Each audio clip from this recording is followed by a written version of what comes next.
గౌతమి గారి కామెంట్స్ని. First of all మీరు అదే రాత్రి మాత్రం నీట్గా ఉండు, రోజు వస్తావా అంటే వస్తా అన్నాడు. సరే నువ్వు నీ ఫ్లాట్లోనే ఉండు, మా విల్లా దగ్గరికి రా, వచ్చి రోజు బిడ్డతో కొంతసేపు ఉండు అని చెప్పా. వచ్చాడు.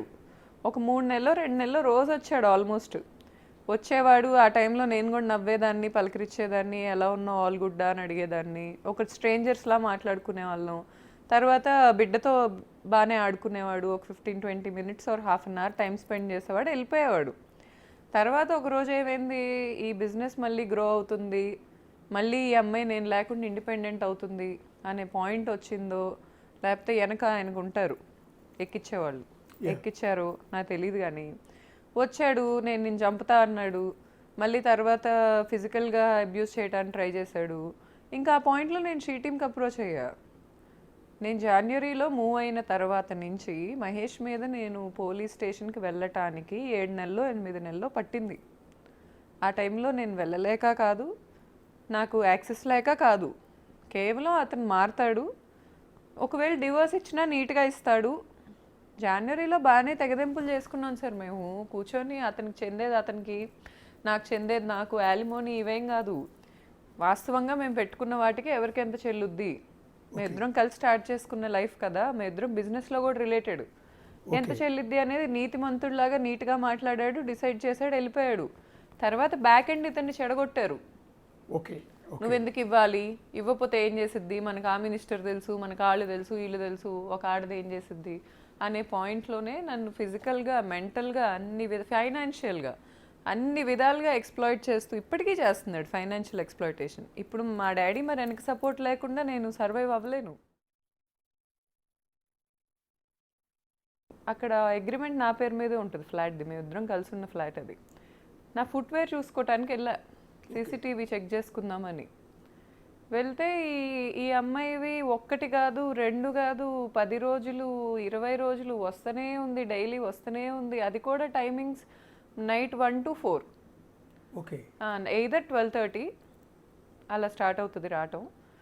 ఒక 4 hours 3 hours ఉంటుంది సార్, ఎక్కువ ఉండదు. మళ్ళీ వెళ్ళిపోతుంది. ఇతను ఏ అసిస్టెంట్లతో అయితే ఇతని అసిస్టెంట్లతో నన్ను తిట్టిస్తాడో భార్యని, అదే అసిస్టెంట్లని ఈ అమ్మాయికి బాడీ గార్డ్స్గా పెట్టి పంపిస్తూ ఉంటాడు. ఫర్ ఎగ్జాంపుల్ ఆఫీస్ అని చెప్పుకున్నాడు అనుకుందాం సార్, అమ్మాయి అమాయకురాలు అనుకుందాం, అమ్మాయికి పాపం ఏం తెలీదు, నోట్లో అరటిపండు పెట్టినా కొరకటానికి ఫోన్ చేసి అడిగిద్ది ఎవరు నేను ఎట్లా కొరకాలని. అలాంటి వ్యక్తి ఆఫీస్ అయితే ఆ టైంలో వెళ్తుందా? రోజు టైం స్టాంప్స్ చూడండి ఆ వీడియోస్ మీద. నైట్ 1 o'clock నుంచి 4 o'clock ఆర్ మార్నింగ్ 6 o'clock వరకే అమ్మాయి ఉంటుంది. మిడ్ నైట్, మార్నింగ్స్ రాదు. ఒకవేళ మార్నింగ్ ఆ అమ్మాయిని పంపించాలి అంటే, ఒకవేళ వీళ్ళిద్దరు పడుకొని లేట్ నైట్, ఒకవేళ అమ్మాయి 7-8 ఆ టైంకి లెగిస్తే ఒక అసిస్టెంట్ నుంచి పంపిస్తాడు. ఆ అమ్మాయి ఎవరికి సెలబ్రిటీ కదా, కనిపించకుండా ఇలా మొహాలు ముక్కులు ఇలా అనుకుంటా వెళ్తూ ఉంటుంది. ఈ అమ్మాయి ఓపెన్గా నా పేరు మీద ఉన్న ఫ్లాట్, అగ్రిమెంట్ ఉన్న ఫ్లాట్కి ట్రెస్ పాస్ చేసింది అనాలి నేను. నా రైట్ లేకుండా అర్ధరాత్రులు వచ్చి నా హస్బెండ్తో ఉంటానికి తను ఎవరు? ఆఫ్టర్ పార్టీస్ అంటారు వాటిని.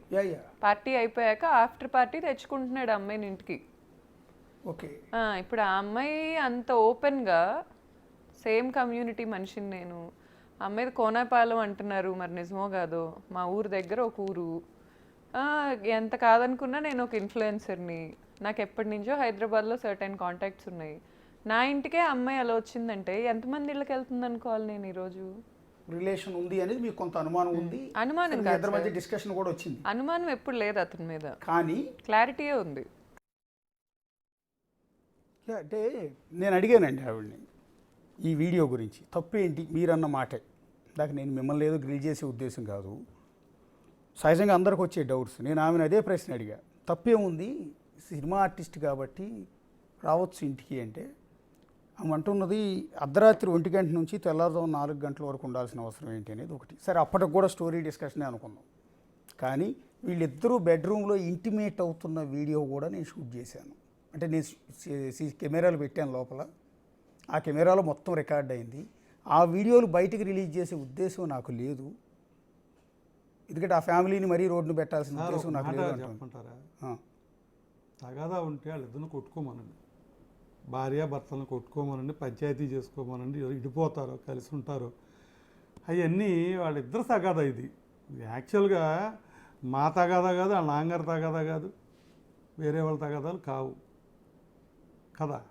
ఆ అమ్మాయిని చెడ్డ అమ్మాయిని అనట్లేదు, మా అబ్బాయిని నేను చెడ్డ ఎవరికి సర్టిఫికేట్లు నేను ఇవ్వటా సరిపోను.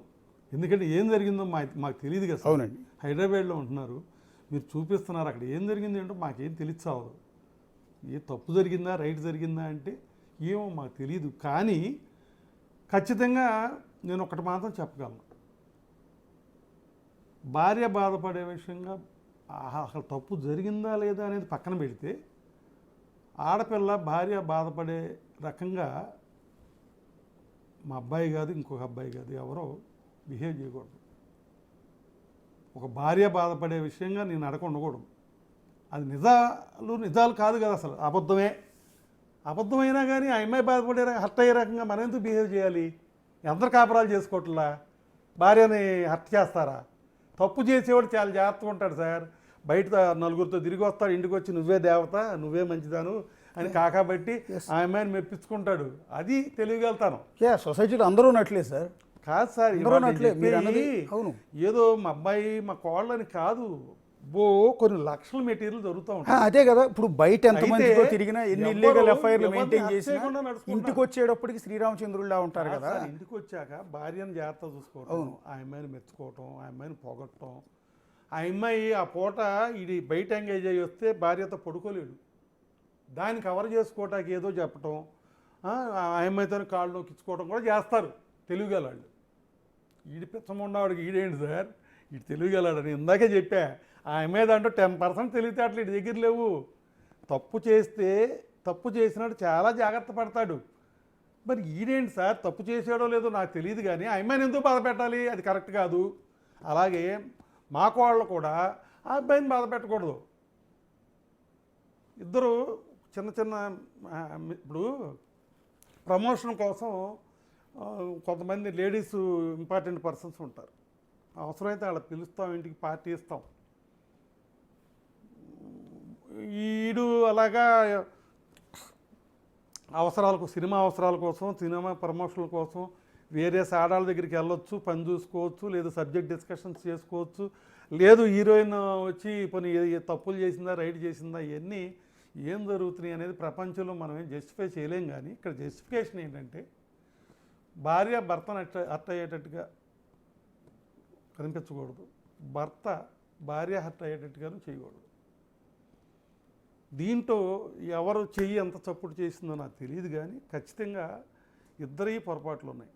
ఈ అమ్మాయి కూడా హర్ట్ అయ్యి వెళ్ళిపోయి 1 రోజు 2 రోజులు రాకుండా ఉండటం, ఈడెళ్ళి బతిమాలి అమ్మాయిని తెచ్చుకోవటం.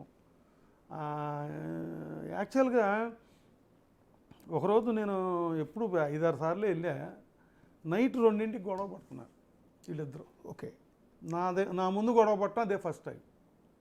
మా అయ్యం కూడా చెప్పాడు, ఏమండి బావగారు ఇవన్నీ, ఆయనకి ఫోన్ చేశాను, బావగారు నీకు తెలియదులే హీలే అట్టాగే చేస్తారు, మీరు పడుకోండి అన్నాడు. మా కోడల్ని బతిమాలే, అమ్మ నేనున్నాగా గొడవ పడొద్దమ్మా. అదేనండి, అవును. బతిమాలితే ఆ అమ్మాయి హర్ట్ అయ్యింది. మరి వాళ్ళిద్దరూ దాంట్లో నాకు చివరికి అర్థమైంది ఏంటంటే, నేను మా అమ్మాయికి ఇల్లు ఉంది, మా అబ్బాయికి ఇల్లు ఉంది, నేను మా అబ్బాయి ఇంటికి వచ్చాను, ఎందుకంటే మనోడు ఉన్నాడు ఆడుకుందాం. అవునండి, ఆడుకున్నాం, పగలంతా ఆడుకున్నాం.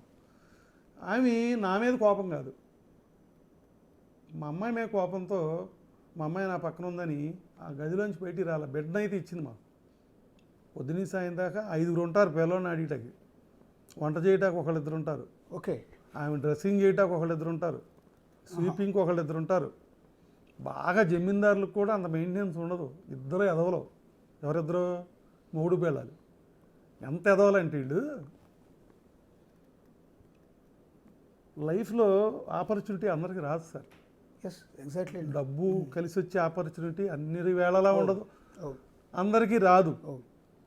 కామత్ అని, ప్యాలెస్ అని, ఇంకేయో పెద్ద పెద్ద బ్రాండ్లు హైదరాబాద్లో ఉండేవి ఒకప్పుడు. జస్మత్ కన్నా చాలా 100 రెట్లు పెద్దవి, ఇవాళ లేవు. ఇదే బ్రాండు 4 ఏళ్ళ తర్వాత ఉంటుందని గ్యారంటీ లేదు. కానీ ఈ టైంలో వచ్చిన డబ్బులు జాగ్రత్త చేసుకోవాల్సిన బాధ్యత ఎవరిది? వాళ్ళిద్దరిది. చెప్తుంది కదా మా ఇద్దరం అని. ఇవాళ తగాదా పడ్డారు, వదిలేండి సార్. తగాదా పడకముందు ఏంటి మీ సిచ్యువేషను? ఏం చేశారు? అంత లగ్జరీయా? మీకేమో 3.5 లక్షలు, 5 లక్షల రూపాయలు ఎంతో కార్లకు ఇన్స్టాల్మెంట్లా, 3 లక్షలన్నర 4 లక్షలు అద్దులా? ఏంటి సార్ పని మనుషులా? ఆమెమో టీచర్ కొడుక, ఈడేమో రైతు కొడుక.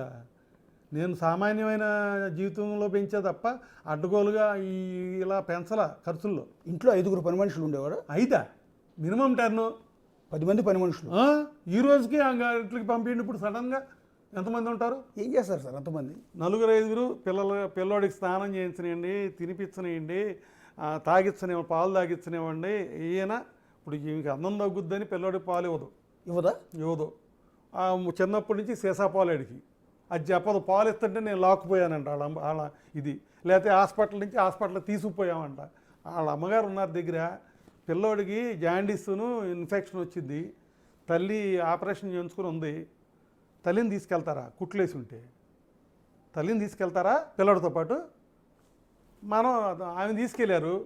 ఎవరో గౌతమి గారి తల్లి గారు తీసుకెళ్ళి రెయిన్బో అనే పెద్ద హాస్పిటల్లో పెట్టి ఆ పిల్లాడికి వైద్యం చేయించారు. చేయించితే ఆ పిల్లాడికి ఇంజక్షన్ చేస్తుంటే నేను చూడలేక బయటకు వచ్చేసా. సంటి పిల్లడికి. సార్ ఎంత దుర్మార్గుడైనా ఏమో మనవడు చచ్చిపోతాడు, మనవడు చంపేస్తాడు, నన్ను చంపేస్తాడు, ఈ భాష ఏంటి సార్? ఎంత దుర్మార్గుడైనా కానీ నేను అంటే మీరు తీసుకెళ్ళి అక్కడ దానికి కామెంటా హాస్పిటల్లో పెట్టారు రెయిన్బోలో. ఈ వెనకాల పడి వచ్చిందంటే ఎక్కడొచ్చింది? తల్లి ఉన్నారే మా చెల్లి, అవునండి, ఆవిడ చక్కగా దగ్గరుండి బిడ్డకి వైద్యం చేయించి జాండీస్కి ఏమో లైటింగ్ పెట్టించి ఇన్ఫెక్షన్కి ఏమో ఇంజక్షన్లు చేస్తుంటే నేను చూడలేకపోయా. ఓకే, కుర్రాన్ని జాగ్రత్తగా ట్రీట్ చేశారు. కాస్ట్లీ ట్రీట్మెంట్ రెయిన్బో అంటే. ఖర్చు పెట్టారు, జాగ్రత్త చేసుకున్నారు బిడ్డని. ఆ విషయంలో మా అందరికన్నా మా అభిప్రాయాల దగ్గర ఇటు నేనైనా అబద్ధం చెప్తానేమో. సార్ మీరు అన్న దాంట్లో నాకు బాధ కలిగించిన అంశం ఏంటంటే, సరే మాట్లాడుతున్నప్పుడు మీ గొంతులో ఉన్న ఆవేదన చూసినాక నాకు అనిపించింది, పసిబిడ్డకి తల్లి పాలు ఇవ్వదా? ఏ తల్లి నాకు తెలిసినంత వరకు పాలు ఇవ్వకుండా ఉండదండి. అట్లా సినిమా ఆర్టిస్టులు, ఈ ఆర్టిస్టులు ఎవరో పిల్లలకు పాలు ఇవ్వరు సార్. అసలు అన్నం తగ్గిపోద్దని.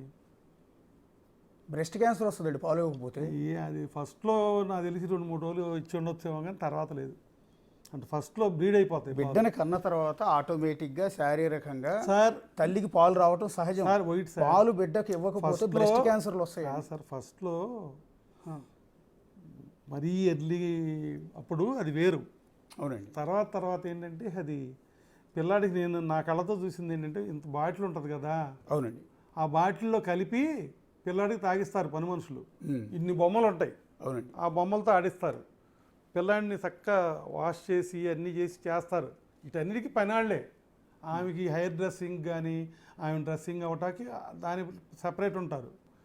పిల్లాడిని ట్రీట్ చేయడానికి సెపరేట్ ఉంటారు. ఈమె రీల్స్ చేసుకుంటుందో ఇంకోటి చేసుకుంటాడో, ఆడు షూటింగ్కి పోతాడో. ఇలా ఇవన్నీ ఇప్పుడు సపోజ్ ఆమె ఫుల్ టైం ఉంటాకి చేయటానికి కూడా ఆమె ప్రొఫెషన్ ఆమెకు ఉంది. ఆమె ప్రొఫెషన్ ఆమెకు ఉంది కదా. ఫుల్ టైం బిడ్డ దగ్గర ఉంటాకి ఆమెకి ఛాన్స్ లేదు, ఫుల్ టైం ఉంటాకి ఈడికి ఛాన్స్ లేదు. దానికి అరేంజ్మెంట్స్ చేసుకున్నారు. ఏ బిడ్డకు మాత్రం లోటు చేయదు అమ్మాయి. ఒక్క నిమిషం సార్, మీ అబ్బాయి కూడా లైన్లోకి వచ్చేటట్టున్నాడు బహుశా.